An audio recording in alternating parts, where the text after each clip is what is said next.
नमस्कार दोस्तों, मैं हूं डॉक्टर पूजा सक्सेना। मैं एक होम्योपैथिक कंसल्टेंट हूं और आज आपसे जिस टॉपिक पे बात करने के लिए आई हूं वो है पोस्ट कोविड हेयर लॉस। ये होता क्यों है, इसका क्या ट्रीटमेंट है और हम किन चीज़ों को फॉलो करके इनको ठीक कर सकते हैं, इस बारे में आज मैं आपसे बात करूंगी। तो मेरे साथ अंत तक जुड़े रहिए और सुनिए मुझे।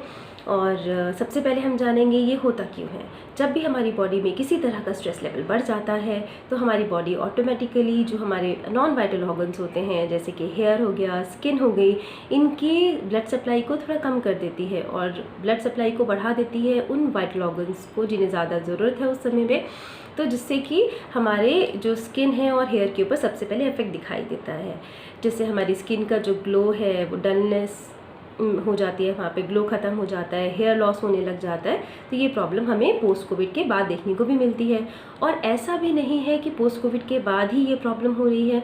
बहुत सारी चीज़ें हैं, केसेस हैं जहाँ पे टाइफाइड हो गया, मलेरिया हो गया, डेंगू हो गया, या प्रेगनेंसी के ड्यूरेशन में, लैक्टेटिंग मदर्स में, आफ्टर पोस्ट डिलीवरी, ये सारी प्रॉब्लम्स हमें हेयर लॉस की हमें देखने को मिलती हैं। तो ये होता क्यों है, सबसे पहले ये जानते हैं इसके कॉजेज़ क्या हैं। एक तो जनरली जेनेटिक कॉज हो सकता है हेयर लॉस के केस में, इमोशनल स्ट्रेस जो सबसे बड़ा फैक्टर है।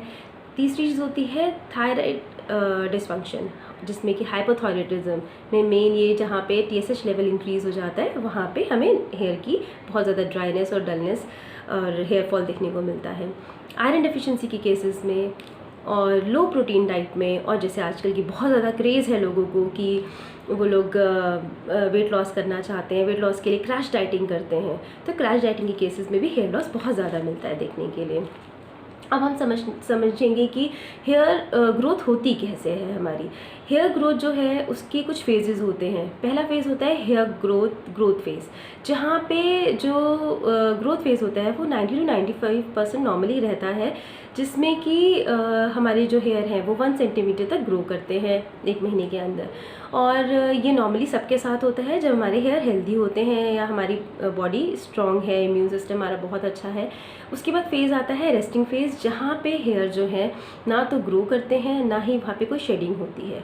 फिर फेज़ आता है शेडिंग फेज़, जो कि नॉर्मली 10 to 15% तक रहता है, जो कि हम लोगों को पता नहीं चलता कि कितने बाल टूट रहे हैं, हम उसे नोटिस नहीं करते हैं। लेकिन पोस्ट कोविड के बाद यही चीज़ जो शेडिंग फेज़ है वो बढ़ जाती है। ये कई बार 90 to 95% तक हो जाती है और ये पेशेंट टू पेशेंट डिफ़र करता है।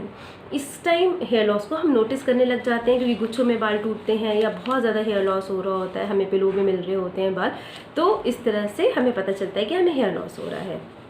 अब हम ये जानेंगे कि हेयर लॉस को हम ठीक कैसे कर सकते हैं नेचुरली। उसके लिए हमें कुछ चीज़ों में अपनी लाइफस्टाइल में चेंजेस करने पड़ेंगे।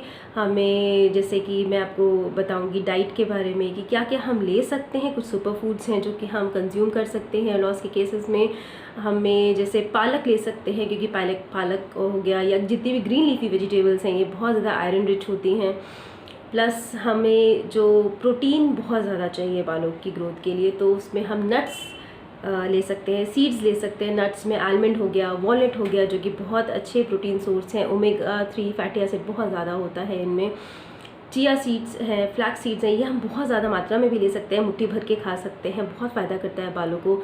सिट्रस फूड ले सकते हैं जिसमें आंवला बहुत अच्छा है। और हम अपना हाइड्रेशन हमारा अच्छा होना चाहिए, पानी की क्वांटिटी को हमें बढ़ाना है। कोकोनट वाटर कंज्यूम कर सकते हैं, लेमन वाटर ले सकते हैं। हम नॉन वेजिटेरियन के लिए जो है वो एग्स बहुत अच्छा सोर्स है प्रोटीन का, और जो वेजिटेरियंस हैं उनको हम टोफू सजेस्ट करते हैं। पनीर ले सकते हैं। लो डेयरी जो लो फैट डेयरी होती है वो ले सकते हैं।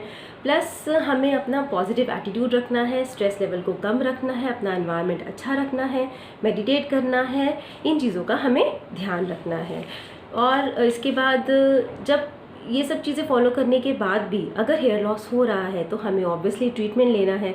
तो मैं सजेस्ट करती हूँ आप किया होम्योपैथिक ट्रीटमेंट को फॉलो करिए। होम्योपैथी में हम लोग जो मेडिसिन प्रिस्क्राइब करते हैं वो हम पेशेंट के कॉज को देखते हैं उनकी क्या सिम्टम्स हैं और उनका जो एनवायरनमेंट है, उनका मेंटल स्टेट कैसा है, इमोशनल स्टेट कैसा है, क्या प्रॉब्लम उन्हें हो रही है, वो सब देखने के बाद हम एनालाइज करने के बाद मेडिसिन प्रिस्क्राइब करते हैं।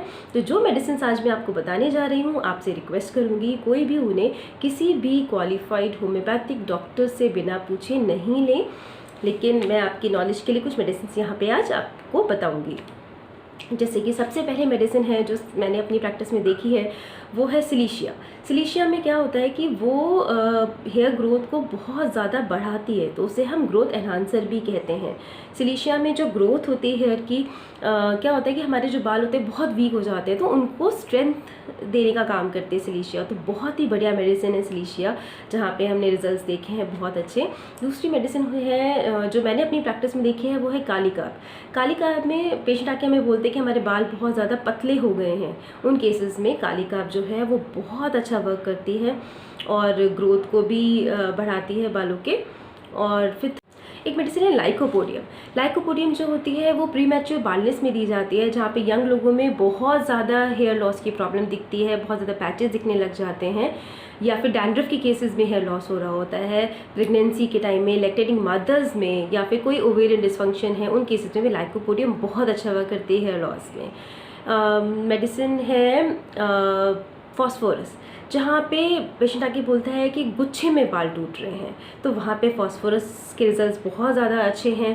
फ्लोरिक एसिड है जिसमें कि फीवर के बाद के केसेस में हमें बहुत अच्छे रिजल्ट्स मिलते हैं, जहाँ पे अगर हम देते हैं तो हेयर लॉस रुक जाता है। तो ये सारी दवाइयाँ हैं जो कि हेयर लॉस में बहुत अच्छा काम करती हैं। तो आप प्लीज़ किसी से भी बिना पूछे ये दवाइयों का सेवन नहीं करेंगे और किसी डॉक्टर से कंसल्ट करने के बाद ही इन दवाइयों को लेंगे, ये मेरी आपसे रिक्वेस्ट है। अगर आपको मेरा वीडियो अच्छा लगा हो या आपको मेरी से कोई जानकारी चाहिए हो तो आप मुझे कमेंट बॉक्स में लिख सकते हैं, मेरे वीडियो को लाइक कर सकते हैं, सब्सक्राइब कर सकते हैं, क्योंकि आगे भी और भी बहुत से अच्छे वीडियोज़ आएंगे। तो और किसी बारे में आप जानना चाहते हैं, किसी बीमारी के बारे में, तो आप मुझे कमेंट बॉक्स में लिख सकते हैं। धन्यवाद।